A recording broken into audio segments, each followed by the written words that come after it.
These are extremely simple. Let's do one more example. Let me overcomplicate a bit more the situation. Right now we are using a tapped transmission line, okay? What we are doing here is we have a transmission line, but this transmission line, as you can see here, there is a tapping point, okay? When we have tapping points, the problem is that depending of the fault location, you can have a problem because you will have multiple infeeds, okay? What I'm trying to say, let me explain a big short explanation here. For instance, if we have this fault here, we will have this contribution that is the sum of this one plus this one, okay, for this location. But also, if we have the fault on this location here, we will have this contribution coming here, another contribution coming here. They sum together, they go down. What I'm trying to say is that if we have a fault in F1, we will have two contributions, this one coming here and this one also coming here, okay? Okay, now my students can see that if we are in real life, we need to run a proper short circuit analysis, okay? And run a proper short circuit analysis considering the multiple infeed, the multiple possible location, F1, F2, and so on, okay? But in this exercise, because we are doing manual calculations and I don't want to overcomplicate the situation, what we will do is the following. The fault can happen here at F2 or F1, and we will assume that the current contribution, they is still the same, okay? That is very untypical. I will say that probably will never happen, but that is the only way that I can solve this problem right now, okay? The other thing is that we know what is the ratio between the current contribution coming from bus bar 2 and the current contribution coming from bus bar 3. What I am telling you is that the current contribution here, the ratio between the current coming from R2 and R1 is 0.5. What I'm trying to say is that one current is the double of the other. I mean, R2 is the double of R1, okay? Okay, let me clean here. And that assumption is not necessarily true. I will say probably not true. What you need to do is run a proper short circuit analysis, different locations, different points, and you will get the real numbers, okay? Using the excellent power factory, you can do that, but that is not my target here. My target here is that you understand how to set up the protections here when we have a tapping. Okay, let's jump into the solution of this problem, and it's extremely simple. It's defining the sum 1, 2, and 3 for this problem. The sum 1, well, if we assume that there is not infeed for the setting of sum 1, we can use the classical approach of 85% of the total protected line, okay, the total impedance of the protected line. However, as you can see, we have the relay R1 here, and we have two possible paths, one between circuit breaker 1 and 3, and one between circuit breaker 1 and 2, okay? What I'm trying to say is this relay must cover the two possible paths. One is in this way, and the other one is going to circuit breaker 2, okay? And because the sum 1 is under reach setting, we want to protect is the impedance that refer to the shorted impedance path. What I'm trying to say is that we will use the approach of 80% of the smallest of the smaller of the two impedance between bus bar 1 and 3 or bus bar 1 and 2, okay? Again, this is not considering the infeed, okay? in that case, it's totally clear that the impedance between bus bar 1 and 2 is the smallest one, and we use 85%. We use 85% of that impedance for the setting of zone 1, okay? That is extremely simple. For zone 2, we will use some similar approach. However, you must remember that the zone 2 is providing backup, and the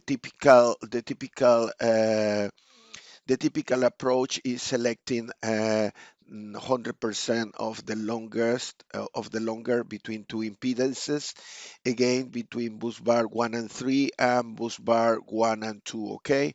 And in this case, what we will do is very simple. We will use here is uh, we will use here the classical approach, 120%. In this case is the 100%, 120% of this transmission line plus 150 corresponding to the next section, the longest section. And when we use the numbers, we obtain the setting for the second zone, okay?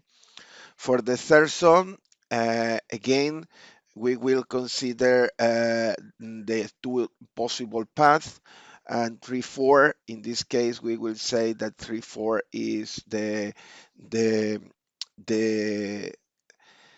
the line after the line that we want to protect. You can see here set L4 is the transmission line between 3 and 4. Zone 3 is typically used to go over reach setting. Over reach settings means that is covering the total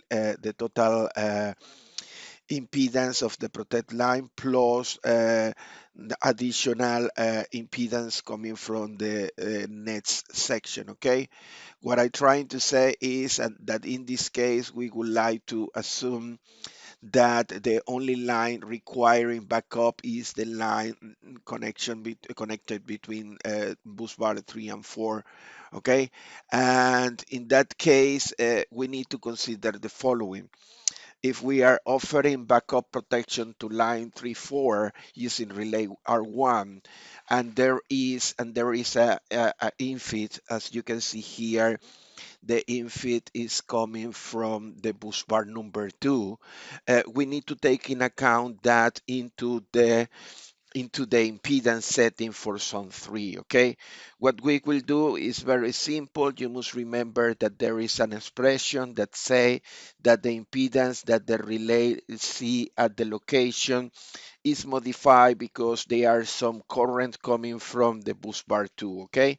You must remember this is the equation, this is the impedance from the section 1, and here we have the section uh, the infeed coming from the bus bar number 2, okay?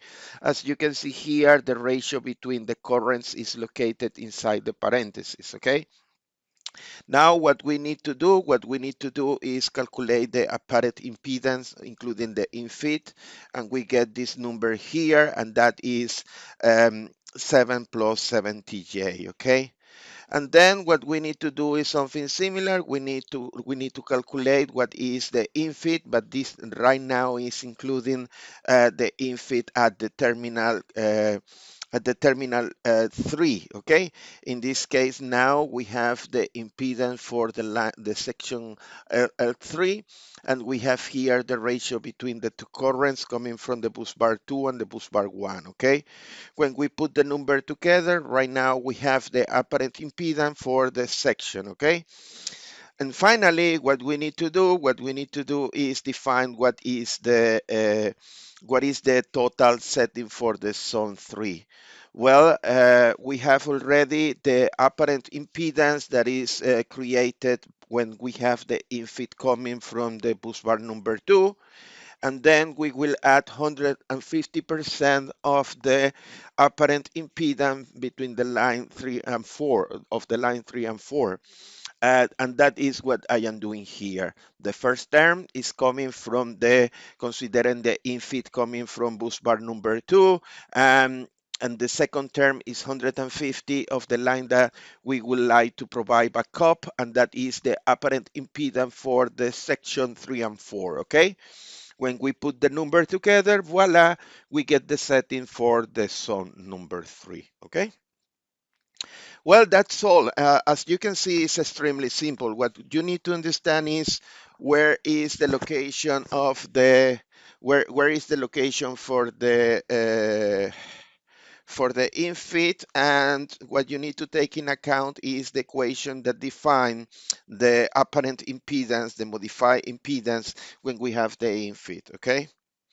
Well, the next topic, we are almost closing this class. The next topic is quite interesting because in some cases, we have multiple circuits using the same tower, okay?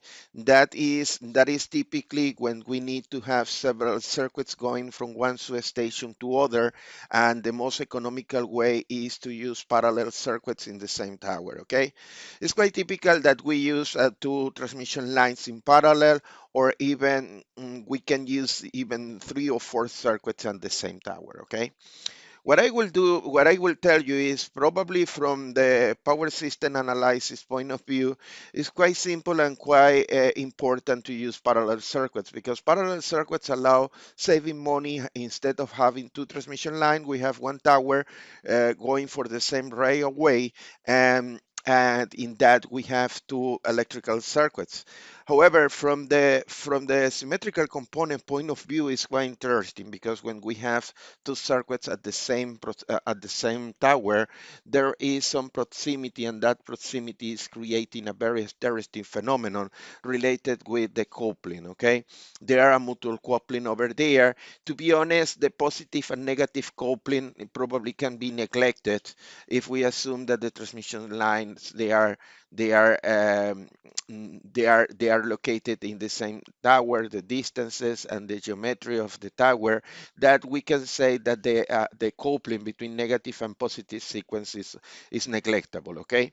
But what is extremely strong is the zero sequence coupling, okay?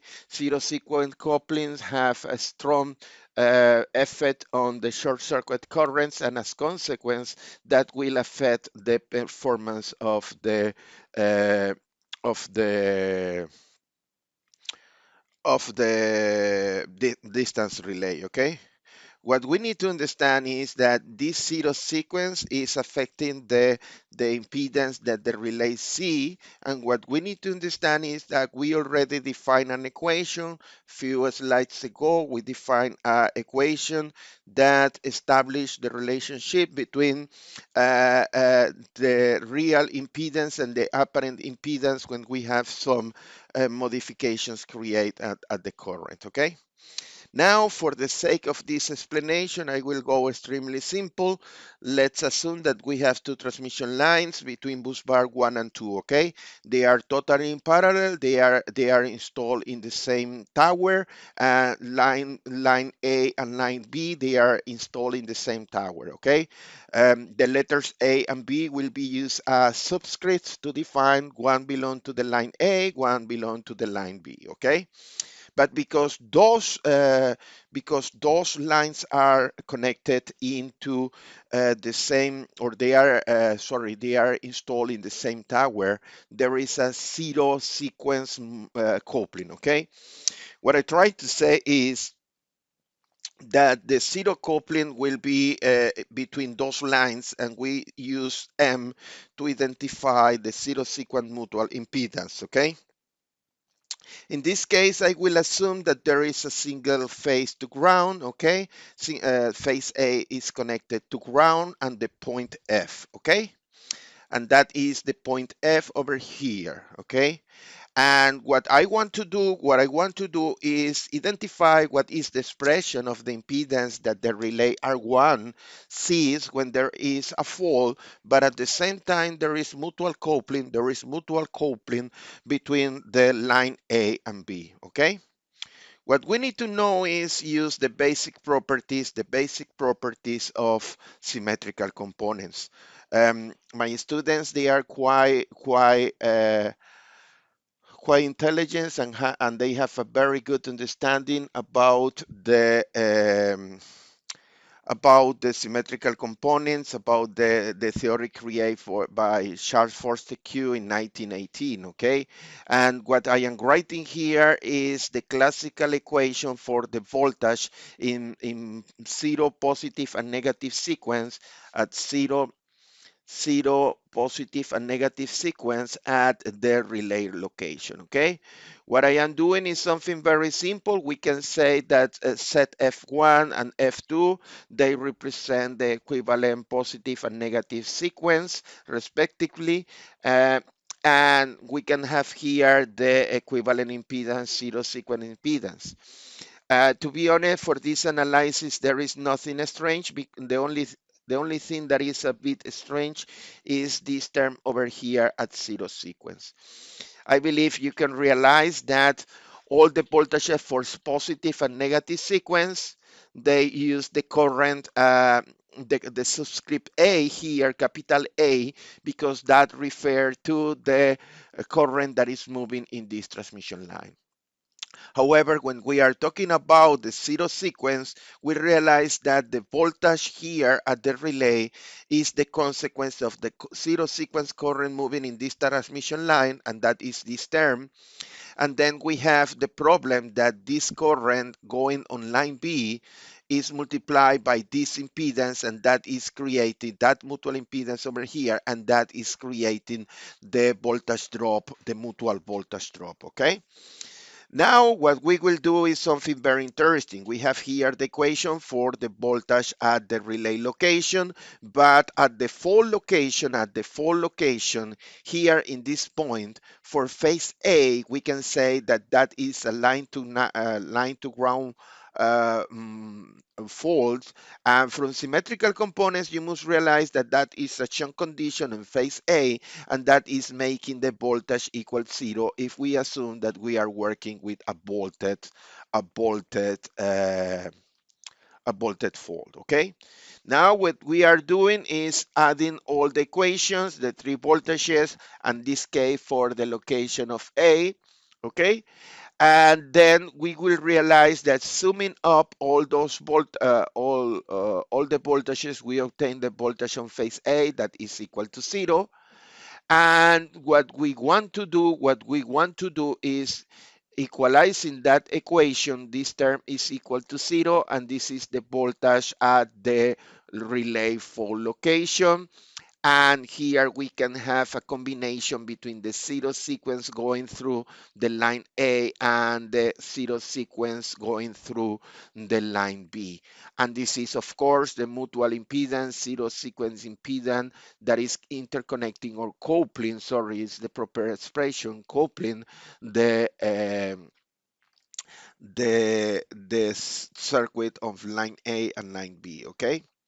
Now what we need to do is very simple. We can divide in both sides using the isolating here the current IA, and we can obtain this equation over here, and that is an equation that we use the name the compensated current.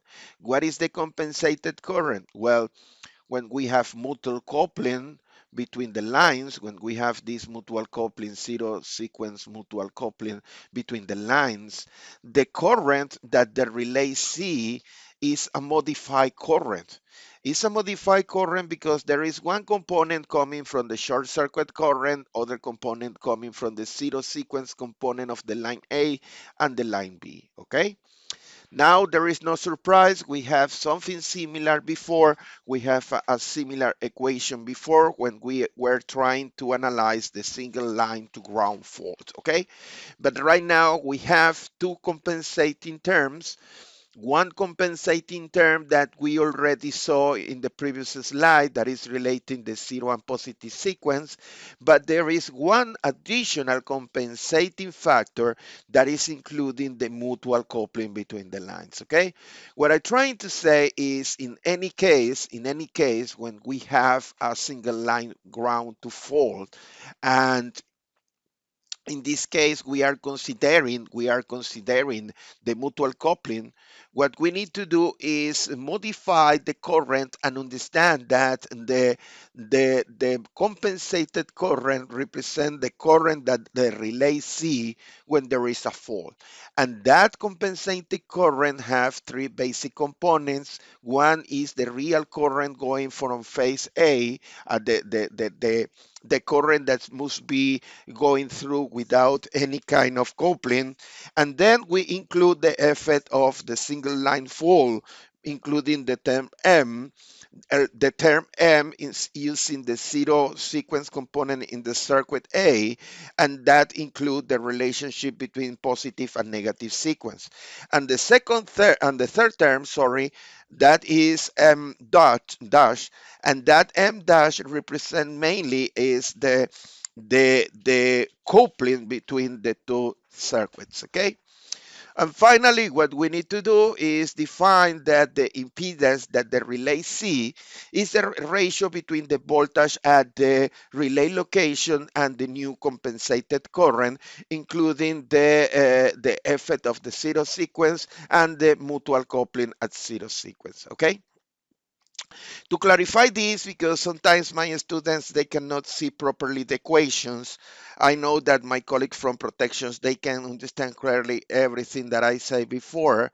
What I want to say right now is that um, mm, if we want to understand this, we can use a numerical example. Okay. Um, This basic example, numerical example here, will allow you to understand better the consequence of having a zero sequence coupling, okay, coupling. And here we have two circuits, two lines A and B going from bus bar, two lines here, A and B going from bus bar 1 to 2, okay? And we have the positive and negative sequence data from the source. We have positive and negative sequence coming from the lines. And then there is the important factor here. There is a zero sequence mutual coupling between the line A and B, okay? In this case, we can consider that the positive and negative sequence coupling is is um, is neglectable. Okay, the positive and negative sequence coupling they are neglectable, and we can say that the only coupling here is coming from the zero sequence. Okay. The other thing is that we need to consider that the fault that is happening here is happening at the very end of the transmission line. That is equivalent to having the fault here at bus bar number 2, okay, from the electrical point of view. And also what we want to do is there is a distance relay. This relay R1 is the distant relay, and this is the distant relay taking care of the line A, okay? And what we want to do is to define the settings for the distance protection at the relay R1, and we want to calculate what is the compensated current that this relay R1, this distant relay R1 is able to see. Okay, that is what we are doing at this exercise. Okay. Okay, what we need to do now is the first thing is that we must understand that the fault F is located very close to the bus bar. As a consequence, we can say that the fault is happening at the bus bar, okay? And if that is the situation, what we need to do is the following. We need to calculate the equivalent impedance for positive sequence of the two lines in parallel. That is what we are doing here. The parallel of those impedance is the half 2 plus 20J, okay? For negative sequence, again, we are assuming that positive and negative sequence, they have the same value. As a consequence, the negative sequence is 2 plus 20J, okay? And then we have the following situation. The following situation is that we have those lines in parallel at zero sequence, and this one is having an effect here and the other one is having an effect on the other one, okay? And as a consequence, we can do something similar, okay? We can calculate the zero sequence like the half of two impedance. One of them is the impedance, the self impedance, and the mutual coupling impedance, okay? What I am doing here, this is the self zero sequence impedance. You can see here 9 plus 90J. And here we have the coupling, and the coupling is 3 plus 30J. When we calculate the total zero sequence equivalent for the transmission line, we got this number over here, 6 plus 60J, okay? And now what is the situation? Well, all my students must remember that we are working on uh, line to ground fault. As a consequence, the positive, negative, and zero sequence, they are connected in series, okay? And we can obtain the positive sequence current as the voltage that is provided inside the system, the line to neutral, in this case 13.8 kilovolts divided by square root 3, plus the equivalent impedance from the source point until the fault. And on the right hand here in the denominator, you can see this is the zero, positive, and negative sequence coming from the source. And on the right hand side, you can see positives, negative, and zero sequence coming from the line. Okay. When we put the number together, we obtain that that is the positive sequence current. It's equivalent to 66.1 amps. Okay. What is the next step? Okay, we love positive negative sequence, but in real life, what we need to know is the real current that the relay see. Okay, in this case, the fault is happening at the phase A. We are interested on the current on phase A. Okay, and there is a very basic there is a basic equation that say that the current that is going on the phase A is 3 times the zero sequence or positive sequence or negative sequence, because all of them are equal, is 3 times the positive sequence. Okay, but because we have two transmission lines in parallel, in reality what we have is half of that current. Okay, um, using that property, we obtain that the current that is going by the line A is equivalent to 99.25 amps. Okay. Then, as you must be aware, we can obtain the numbers for the zero sequence current and the zero sequence current. Remember, we have two transmission lines. It will be the half of the positive sequence that we already calculated, and that is 33.0 amps. Okay. The next step is extremely simple. The next step is we have positive, negative sequence going for the transmission line A. What we need to do is basically calculate the compensated current. Okay, to calculate the compensated current, in the previous session I say to you that the compensated current is basically the current that is flowing through the phase A to the line A, but at the same time is modified by two compensation factors. The first compensation factor is M and is related with the positive and zero sequence relationship for the line. And the second compensation factor is including the effect of the zero sequence coupling. Okay. When we put the number together, you can do that very easily, and we get that in this case, the two zero sequence compensation factor, M is equal 1.205 and M dash is 0.75, okay? Okay, now what we need to do is to calculate the compensated current. And to calculate the compensated current, we need the